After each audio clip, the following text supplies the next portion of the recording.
आईब अध्याय 14। स्त्रीजात मनुष्य अल्पायु और दुखरे परिपूर्ण, से पुष्पतुल्य प्रस्फुटित होई कटा जाए, मध्य से छायातुल्य बही जाई स्थिर न थाए। आउ तुम्भे एपरि जनक उपरे कौन आपणा दृष्टि रखुअछ ओ आपणा निकटकू विचारार्थे कौन मते आणुअछ? असुचि वस्तुरु सूची वस्तु किए उत्पन्न करिपारे? जणे नाही।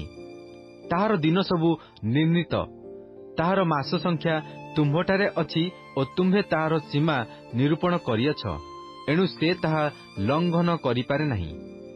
एहेतु से जेपरि वेतनजीवी तुल्य आपणा दिन भोग करिया पर्यंत विश्राम पाई पारिबो, एथिपई ताहाठारु दृष्टि फेराओ। कारण वृक्ष विषय आशा थाए, ताहा कटा गले पुनर्बार पल्लवित हेब ओ तहिर कोमल शाखार अभाव हेब नाही। यद्यपि तहिर मूल मृत्तिकारे पुरुणा होई जाए ओ तहिर गंडी भूमिरे मरी जाए, तथापि जलर गंध पाइले ताहा पल्लवित हेब ओ रोपित वृक्षतुल्य शाखा विशिष्ट हेब। मात्र मनुष्य मरे ओ क्षय पाए। हाँ, मनुष्य प्राणत्याग करे, पुणी से केउठारे थाए?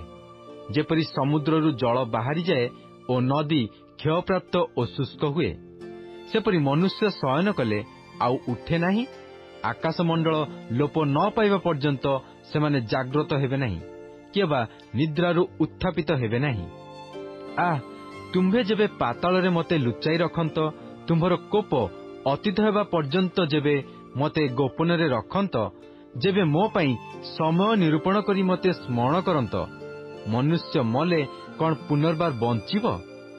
मोहर मुक्ति उपस्थित नहिबा पर्यंत मु आपणा युद्धर समस्त दिन अपेक्षा करिबी। तेबे तुम्भे डाकिबो ओ मु तुमको उत्तर देबी। तुम्भे आपणा हस्तकृत कर्म प्रति करुणा करिबो। मात्र एबे तुम्भे मो पादगति गणना करुअछ। तुम्भे कौन मो पाप प्रति निरीक्षण करुनाह? मोहर अपराध थळीरे मोहरांकित होइअछि ओ तुम्भे मो अधर्म बांधी रखुअछ।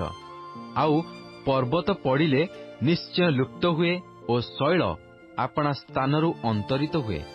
जल प्रस्तर को क्षय करे, जलर प्लावन पृथ्वीर धूली धोई निए ओ तुम्भे मनुष्यर आशा नाश करुअछ। तुम्भे सदाकाल ताहा उपरे जययुक्त हेउअछ, तेणु से चाली जाए। तुम्भे ताहार मुख परिवर्तन करी ताहाकू दूर करी देउअछ। ताहार संतानगण संभ्रम प्राप्त हेले, से ताहा जाने नाही, पुणी सेमाने अवनत हेले, से सेमानक विषय बोध पाए नाही।